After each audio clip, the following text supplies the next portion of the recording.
Je ne veux pas pleurer, mais mon cœur est si lourd.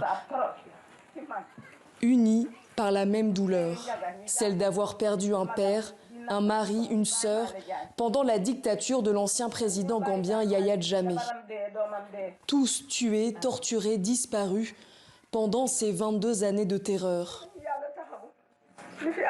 Je souhaite que la paix règne en Gambie, pour que ce qui s'est passé ne se reproduise plus. J'espère vraiment que justice sera faite.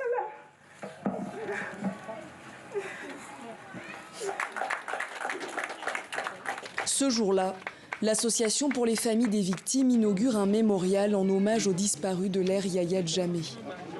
L'ancien président gambien, qui a régné d'une main de fer sur le pays de 1996 à 2017, est accusé d'avoir assassiné plusieurs de ses opposants.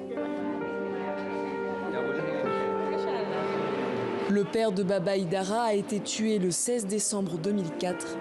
Il était le fondateur d'un journal critique envers le pouvoir.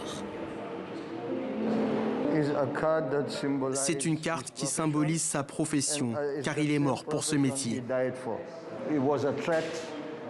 C'était une menace pour le régime tyrannique de Yahya Jammeh.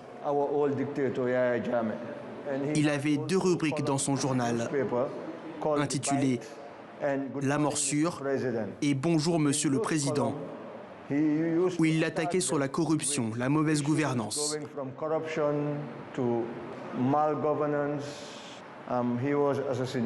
Il est assassiné en décembre 2004,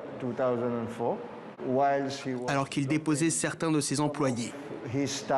Il a été pris dans une embuscade et tué par balle. Ce mémorial, en compilant les souvenirs des disparus, témoigne de la cruauté sans limite de l'ancien régime.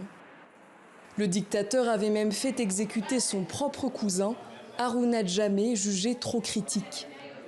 Aïssatou, la fille d'Haruna, n'a qu'une obsession, qu'il ne tombe jamais dans l'oubli. Je suis heureuse que sa mémoire reste vivante, même s'il n'est plus là. Son histoire va continuer à être racontée à tellement de gens, comment il a été tué. Nous voulons d'abord la justice, et ensuite nous pourrons commencer le processus de réconciliation.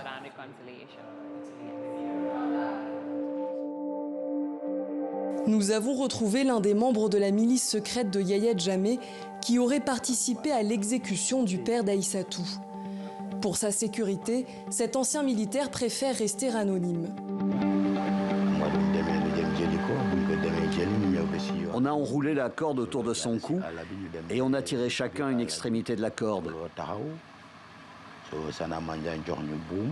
Et là, il est tombé par terre. Mon collègue, Sana Manjang, a sauté sur son cou. C'est comme ça qu'il est mort. Je ne peux pas vous dire si j'ai tué 10 ou 20 personnes, mais je peux vous assurer que c'est beaucoup plus que ça. Je suis prêt à assumer les conséquences de mes actes. Quand Yahya Jammeh est parti, certains ont fui, et moi je n'ai que la Gambie.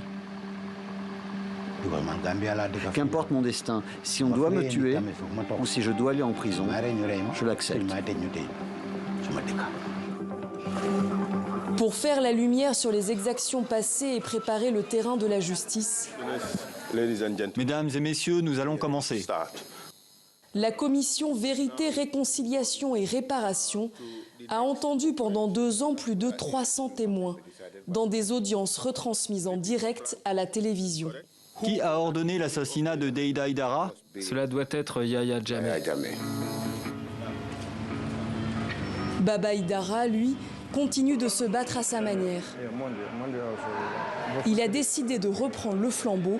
C'est lui qui, désormais, est à la tête de The Point, le journal de son père. Je travaille dans ce journal pour m'assurer que son héritage continue de vivre. C'est ça qu'il a toujours voulu. Être sûr que The Point soit là pour représenter les gens, mais aussi pour surveiller ce que fait le gouvernement. Et c'est pour ça que j'ai décidé d'être là. Juger les bourreaux pour panser les plaies des familles des victimes, C'est la lourde tâche de la justice gambienne. Mais les proches des disparus comptent bien continuer à se battre contre l'oubli pour qu'aucun crime ne reste impuni.